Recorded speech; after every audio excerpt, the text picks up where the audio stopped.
Bonjour à tous, c'est Julien du blog Ça sert à quoi.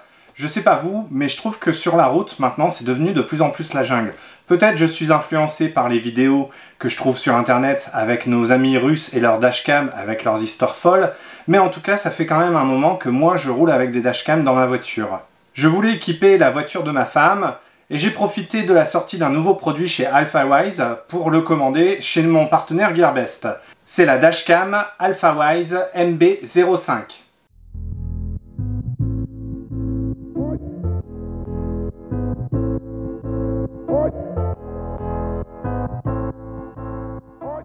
Alors bien sûr, ce qui est important pour une dashcam, c'est la qualité vidéo, puisqu'on a besoin d'enregistrer le maximum de détails, comme des plaques minéralogiques, lorsque il y a un souci. C'est pour ça que j'ai choisi la AlphaWise MB05, puisqu'elle enregistre déjà en 1080p Full HD, mais aussi elle dispose d'un capteur Sony Exmor IMX323. La dashcam dispose aussi d'un ajustement automatique de l'exposition de la lumière, WDR, Wide Dynamic Range. De plus, la caméra AlphaWise MB05 dispose d'un angle de vue de 170 degrés afin de capter jusqu'à 4 voix. Alors on va le voir juste après dans le déballage. Ce qui m'a plu aussi, c'est tout simplement le form factor. On va le voir, c'est juste un monobloc, en plus avec un écran. Ça change un peu de toutes ces caméras dashcam que j'ai pu voir où ça ressemble comme un GPS avec une ventouse et puis ensuite on vient mettre la dashcam attachée à ça. J'aime pas trop le format, voilà, je préfère un format plus compact et plus discret. Allez, c'est parti, on va regarder un petit peu ce qu'il y a dans l'emballage. Déjà une jolie boîte qui reprend tout simplement la dashcam avec l'ensemble de ses fonctionnalités, comme là par exemple on peut voir l'écran de 2,4 pouces. Au dos on retrouve la mention Full HD, l'angle de 170 degrés, la sécurité et le capteur Sony. Allez, on ouvre ça.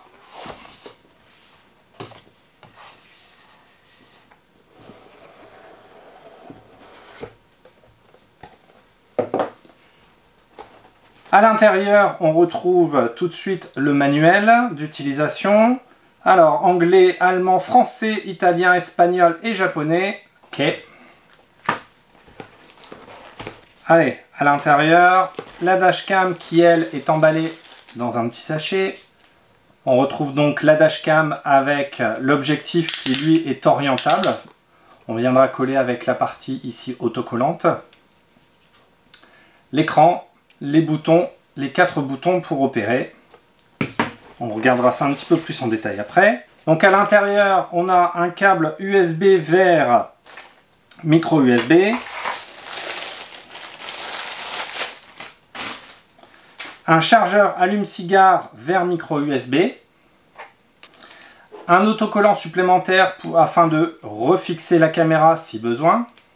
Voilà donc le contenu de la boîte. Alors dans les fonctionnalités qui sont annoncées, il y a tout simplement un capteur de G-Force, c'est un capteur de mouvement qui en cas d'accident va automatiquement enregistrer et verrouiller l'enregistrement afin de ne pas le réécraser et le perdre. La caméra dispose d'une mémoire interne de 1 Go, mais je vous conseille quand même d'ajouter une petite micro USB afin de garder un peu plus longtemps les vidéos. Prenez, alors moi j'ai pris une carte 32 Go, d'ailleurs c'est le maximum que l'on va pouvoir mettre dans la caméra. C'est une 32 Go de classe 10, donc qui va pouvoir enregistrer et écrire à 80 mégabits par seconde. Je vous mettrai le lien dans la description et dans l'article. Voilà. Bon, le premier abord, c'est que les plastiques noirs mat sont plutôt cheap. De toute façon, on est d'accord que c'est le genre de caméra qu'il faudra cacher et puis non, tout simplement, on l'oublie. Sur le côté, on va retrouver un port micro USB pour l'alimentation, un bouton de reset pour réinitialiser et une sortie audio-vidéo au format jack 3.5. De l'autre côté, sur l'autre tranche, on aura le port micro SD et le bouton on-off. On va déjà en profiter d'ailleurs pour insérer la carte micro USB dans l'appareil.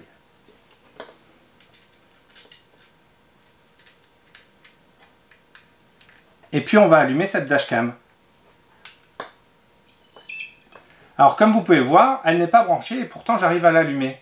Tout simplement pourquoi? Parce qu'elle dispose d'une batterie de 160 mAh Alors c'est pas énorme, je ne sais pas combien de temps ça va permettre de faire fonctionner la caméra sans avoir d'alimentation, on va tester ça. Pour information, la caméra nécessite 5 volts en entrée pour 1 ampère. Alors de prime abord, la qualité vidéo est plutôt bonne, je ne sais pas si ça fait le focus correctement. Voilà. Donc ça va. Alors il faut savoir, c'est que, donc je l'ai dit, 170 degrés pour l'angle de la caméra. On a une ouverture en 1.4 et le nombre de pixels, c'est 2 millions de pixels. Ça devrait suffire pour la vidéo. La taille de l'écran, je l'ai dit, 2,4 pouces. Alors, vous pourrez enregistrer en 1080p, mais aussi en 720p. Le format vidéo sera du Move et vous aurez le choix entre le PAL ou le NTSC et le 30 images par seconde ou 60 images par seconde. La caméra dispose aussi d'une fonctionnalité Wi-Fi pour se connecter à l'application. On va tester ça. Donc pour commander la caméra, il suffit d'appuyer tout simplement sur le bouton ici, sur le côté, pour éteindre l'écran ou le rallumer. Je pense que de base, l'enregistrement est lancé, mais on va pouvoir l'arrêter ici. Voilà, ici on a bien l'enregistrement qui est arrêté. On peut le relancer. Les boutons droite-gauche ne fonctionnent pas de base. On va pouvoir aller ici dans le menu avec ce bouton. Ah, sûrement pas pendant l'enregistrement. Hop, on va arrêter l'enregistrement. Et voilà, on peut aller dans le menu. Donc dans le menu, je vois qu'on va pouvoir changer la résolution. Donc le 1080p, le 720p, le 1080p en 30 images par seconde, le 720p en 60 images par seconde, etc. Tiens, on va pouvoir descendre aussi jusqu'en 848 par 480. Je vois pas trop l'intérêt. Allez, on va laisser en 1080. Le loop recording, donc 1 minute, 3 minutes ou 5 minutes pour les boucles d'enregistrement. On va laisser en 5 minutes. Le Wide Dynamic Range, le G-Sensor en moyen, fort ou faible, donc ça c'est le capteur de collision, l'exposition, est-ce qu'on enregistre l'audio, la date heure, voilà, on rappuie le Wi-Fi, la date, auto power off, 3 minutes, 5 minutes, 10 minutes, je vais le laisser sur off, comme ça je vais voir combien de temps la batterie elle va tenir, le temps... La langue, tiens, on va pouvoir passer en français. Park Guard, je ne sais pas ce que c'est. Mode TV, économiseur d'écran, CarPlate. On va pouvoir en mettre sa plaque d'immatriculation. Allez, on regardera un petit peu plus les détails des menus plus tard. Voilà pour le déballage et quelques précisions sur la caméra Alphawise MB05. On va passer à l'installation dans la voiture, on va regarder si c'est pas trop galère. Alors le tout c'est de trouver déjà un emplacement qui ne gêne pas le conducteur et puis qui ne fasse pas trop moche. Donc là je vais regarder un petit peu si en plein milieu il est caché par le rétroviseur. Sur les côtés c'est pas mal, sinon aussi pour avoir une vision, mais le câble sera embêté. Je pense que je vais rester sur l'installation au milieu, juste en dessous du rétroviseur. Alors je vous conseille bien sûr, c'est de nettoyer avec un produit vitre la partie où on va coller la dashcam.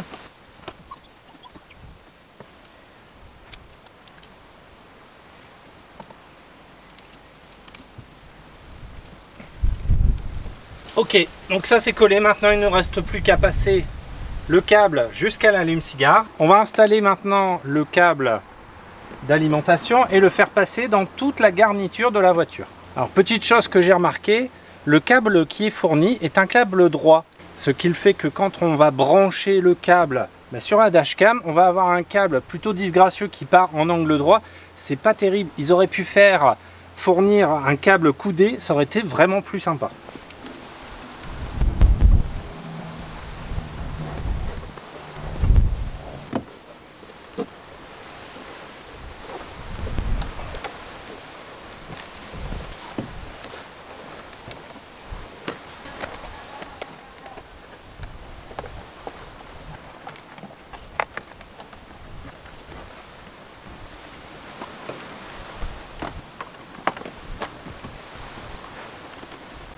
Alors, quand il s'agit de faire passer le câble et de le maintenir en dessous de la boîte à gants, tout simplement, moi j'utilise du scotch bleu.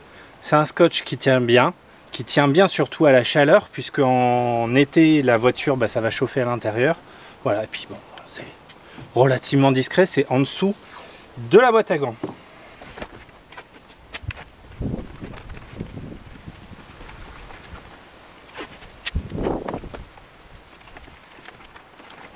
Ce qui est bien pratique avec l'allume-cigare qui est fourni, c'est qu'ils ont prévu un port USB pour continuer à charger.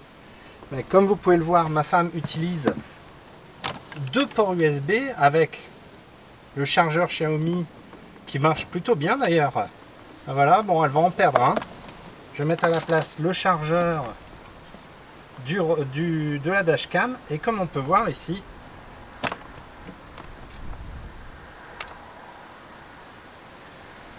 on a un petit cran pour ouvrir un port USB.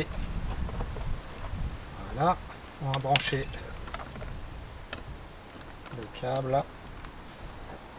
Voilà, c'est propre comme ça. Donc voilà, en termes d'installation, c'est à peu près tout. Je vais vous montrer comment on le fait proprement. Alors comme je vous ai dit ici, voilà, ça c'est pas vraiment joli, c'est très disgracieux. Il faudra mettre un petit point de colle. Voilà, donc ça passe dans la garniture ici. Ici on voit un tout petit peu le long de la garniture, et on repasse ici en dessous de la boîte à gants pour revenir très proprement jusqu'à l'allume-cigare.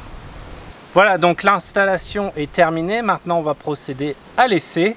Je vais laisser ma femme utiliser la caméra pendant quelques jours, et puis je vais analyser les différentes vidéos. Est-ce que en pleine journée ou même de nuit, on voit assez les détails pour être en sécurité? On va le voir de suite. Si tu dis la saisie abusive.